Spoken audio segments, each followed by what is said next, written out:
Without John Wayne, Hollywood's action genre might have faded into obscurity. But Wayne wasn't just a screen legend or a rugged cowboy with a strong sense of justice, he became a larger-than-life symbol of traditional American values and unwavering patriotism. His influence was so profound that Soviet leader Joseph Stalin allegedly ordered his assassination. Yet behind the facade of national pride and heroism, Wayne was a man riddled with regrets, personal demons, and secrets, some of which emerged only after his death, when the FBI paid an unexpected visit to his estate in Newport. What they uncovered behind those immaculate walls could completely alter how we view the man once celebrated as America's hero. To those who knew him, especially those who called him the Duke, John Wayne seemed almost invincible. He believed it too, having survived near-death experiences that would have felled most men. This belief in his own resilience fostered a deep-rooted stubbornness. Wayne had a notorious love for alcohol, which he downplayed, despite each of his wives insisting otherwise. His co-workers knew the truth but remained silent. His dedication to work was unquestionable, but after a morning of filming, he was often too drunk to be of use by the afternoon. To make matters worse, he smoked heavily, burning through a pack of cigarettes daily while embracing a fast-paced, party-filled lifestyle with no regrets. In 1964, his habits caught up with him. While still thriving in his career after his breakout in Stagecoach, 1939, Wayne was diagnosed with lung cancer. The prognosis was grim, and the disease had already spread. Surgeons removed his entire left lung and foreribs, a risky procedure he didn't hesitate to approve. Just 10 days later, he was declared cancer-free. To celebrate, Wayne resumed drinking and smoking, this time with high-end cigars, and returned to work, landing more box office successes. But the reprieve didn't last. Years later, cancer returned, this time in his stomach. The decades of substance abuse had finally taken their toll, and in 1979, Wayne died from stomach cancer. Even in death, controversy followed him. When federal agents entered his mansion, they discovered a will that detailed an estate worth $6.85 million, far less than expected for a man who had been a Hollywood staple since The Big Trail, 1930. His son-in-law, Donald LaVar, understood why the estate had shrunk. A series of catastrophic financial missteps had bled Wayne's fortune dry. Wayne's will, a 27-page document, revealed $5.75 million in personal assets and $100,000 in annual investment income. He had been married 3 times and divorced twice. His first wife, Josephine Alicia Saenz, bore him 4 children. His second wife, Esperanza Bauer, was known for her fiery temper. She once nearly shot him. His third wife, Pilar Pallet, also had 3 children with him. To Josephine, Wayne left a trust that paid her $3,000 a month until her death, after which the remaining funds were to be divided among their 4 children. Additionally, those children each received $5,000 multiplied by the number of years between their current age and 21. Wayne's eldest son Michael, who was 44 at the time, received $115,000 and inherited shares in Bat Jack Productions, where he had long served in an executive role. Pilar's children received similar payouts, but she herself was left with nothing, a glaring omission that raised many eyebrows. Pilar met Wayne during one of the darkest periods of his life, following his bitter divorce from Esperanza, who accused him of infidelity and cruelty. During a location scouting trip to Peru, he met Pilar, who caught his eye during a dance scene in a revealing costume. They married quickly after his divorce was finalized. But their marriage was rocky. Pilar was isolated, far from home and culture, often forced to travel with Wayne on chaotic film shoots.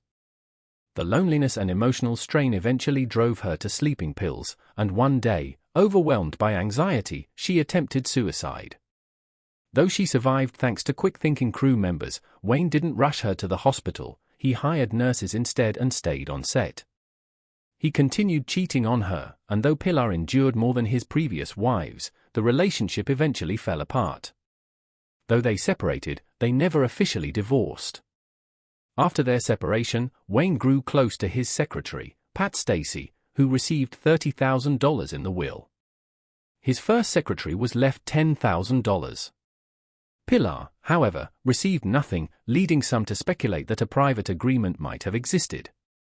she wasn't the only one excluded. Esperanza was also left out.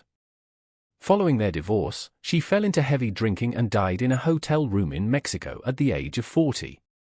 As for Lavar, he too was explicitly excluded, and he didn't contest the decision, a result of betrayal Wayne never forgave.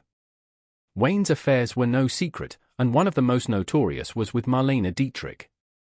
They met while filming Seven Sinners, and their chemistry was immediate. Dietrich encouraged Wayne to entrust his finances to her manager, Bo Roos, a flashy Hollywood financial advisor known for handling the wealth of stars like Joan Crawford and the Andrews sisters.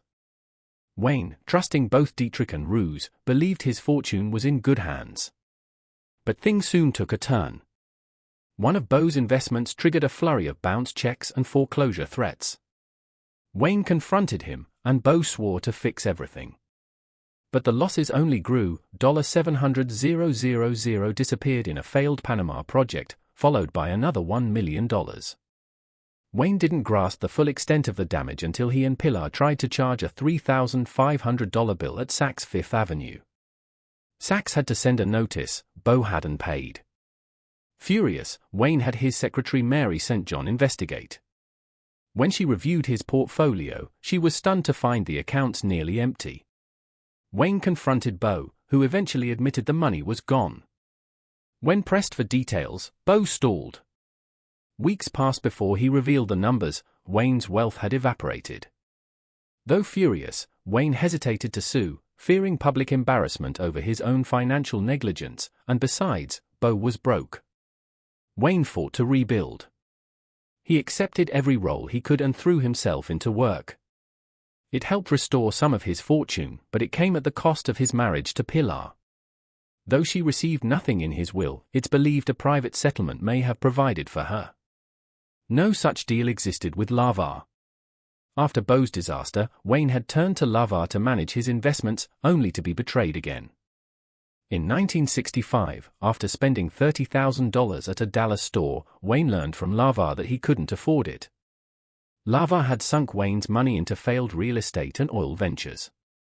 Wayne immediately fired him and removed him from the will. Had these financial disasters never happened, Wayne's estate might have been enormous. But money wasn't the only surprise hidden in his estate. Among the most astonishing discoveries was evidence of Wayne's long-held dream to serve in the military.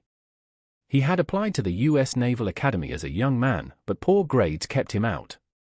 During World War II, he tried to enlist, writing to director John Ford in hopes of joining his military unit. Though reclassified as draft eligible, Wayne was under contract with Republic Studios, and studio head Herbert Yates threatened legal action if he enlisted. That missed opportunity haunted Wayne for the rest of his life. Desperate to contribute, he applied to the Office of Strategic Services, OSS, the precursor to the CIA, but was initially rejected. Still, he made trips to military hospitals and bases across the South Pacific. These visits became the perfect cover for a covert assignment. Wayne was eventually recruited by the OSS and tasked with observing General Douglas MacArthur and his staff to determine whether they were obstructing OSS operations. He completed the mission and was awarded a certificate of service. Despite his efforts, Wayne never felt he had truly answered the call of duty. He spent much of his later life making up for it, starring in countless pro-military films and becoming an outspoken anti-communist. When the U.S. government began investigating communist influence in Hollywood, Wayne took the lead, refusing to work with anyone suspected of such ties. This made him enemies in the industry and even drew the wrath of Stalin. But Wayne didn't care. He wasn't seeking approval, he lived for his country and for his family.